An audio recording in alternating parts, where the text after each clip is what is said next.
2020 saya membuat surat pengunduran diri sebagai Tikep Semarang karena tidak diizinkan untuk keliling-keliling ketika COVID. Bapak Uskup mengatakan, Romo jangan keliling-keliling karena nanti bisa sakit. Saya mengatakan,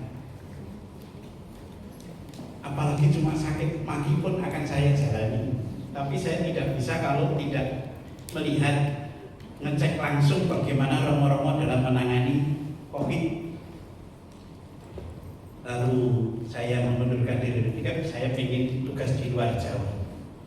Lalu diberi izin tugas di Banjarmasin. Dan Uskup Banjarmasin Monsinyur Timah mengatakan, Romo nanti tugas di Paroki Veteran, Paroki Kota. Saya mengatakan, kalau saya tugas di kota, lebih baik saya pulang Semarang saja. Loh, pengennya Romo apa? Saya pengen di pedalaman. Loh, Romo itu aneh. Sudah 50 tahun lebih pengen di pedalaman.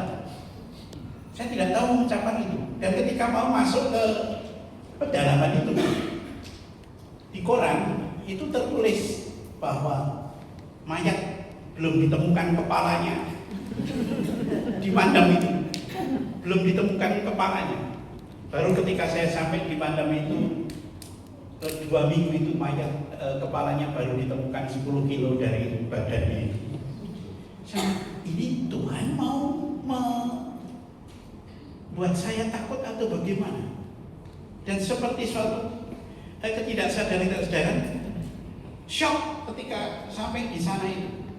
Karena ya di sana itu di paroki, di stasi yang tidak ada yang masak, tidak ada apa-apa ya sendiri, ya apa sendiri, monsteri juga sendiri, bersihkan gereja juga sendiri. Tapi lebih dari itu, saya tidur di rumah kayu gelap karena depannya itu hutan. Dan saya kasih lampu, tapi ketika dikasih lampu itu kelabang, apa itu kaki seribu, apa-apa. Ada orang Solo datang ke sana. Ketika saya masak itu, karena masak sendiri juga, tidak mau makan. Tidak mau makan.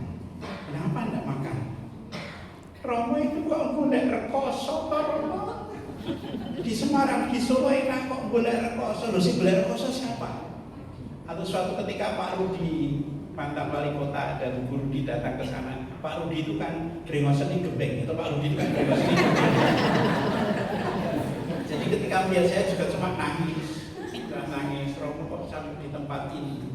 Menurutmu aku bahagia atau enggak? Ya kalau Romo itu bahagia terus, ya, bahagia terus. Ya. Dan itu pengalaman-pengalaman yang bagi saya meninggalkan zona nyaman, tapi kemudian mengalami kesulitan-kesulitan, tetapi tetap bahagia. Lalu membuat saya pribadi hampir tidak ada kesulitan yang membuat saya sedih. Dalam keadaan kesulitan, saya justru merasakan kebahagiaan. Karena kalau misalnya pakai sepeda motor, juntel, kalau di sini mungkin miso-miso. Di sana saya bisa bergurau dengan Tuhan. Juntel itu terus, senang toh Tuhan ya. Buat kamu jatuh begini, tidak ada yang nolong, senang toh ya. Kau berdaya orang tidak punya istri kau ya. Jadi bergurau, ya, bergurau. Ya. Kesulitan tidak membuat sedih, tidak membuat luka.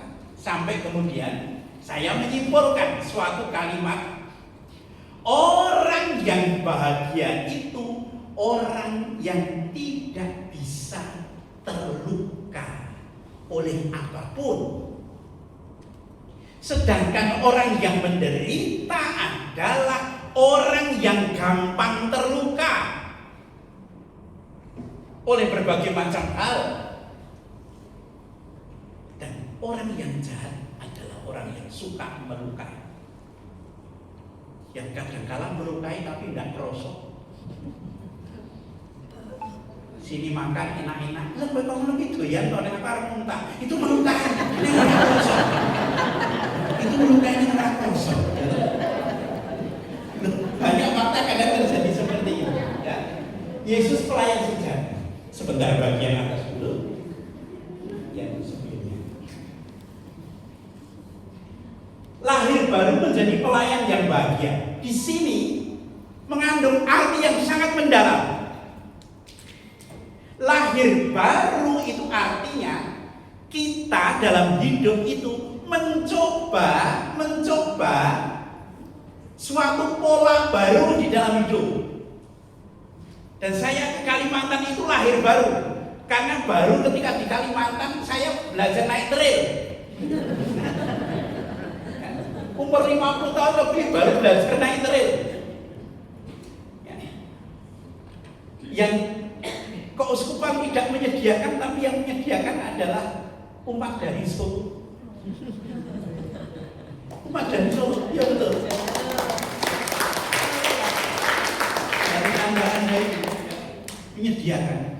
Yang tadinya keuskupan tidak memberi apa-apa, tapi kemudian karena itu Tuhan sangat baik, lalu menyediakan sampai ada 6 sepeda motor. Dan beberapa romo di sana yang tidak punya motor saya suruh datang, termasuk ada romo yang sudah seperti kelelahan, tidak punya daya itu. Ya. Lalu saya mengatakan, romo ini ada sepeda motor 6 baru. Romo pilih yang mana? Dan dia pilih yang terbaik. Tetapi dari milih yang terbaik itu, dia begitu semangat. Dan ternyata karena selama ini yang membuat dia lelah, tidak berdaya, karena tidak pernah ada yang nawarin. Tidak pernah ada yang nawarin. Sehingga ketika ditawarkan itu dia seperti semangat. Sangat sederhana. Lahir baru berarti hidup memakai pola baru. Karena yang membuat penderitaan itu orang tidak mau lahir baru, tetap dengan pola yang lama terus.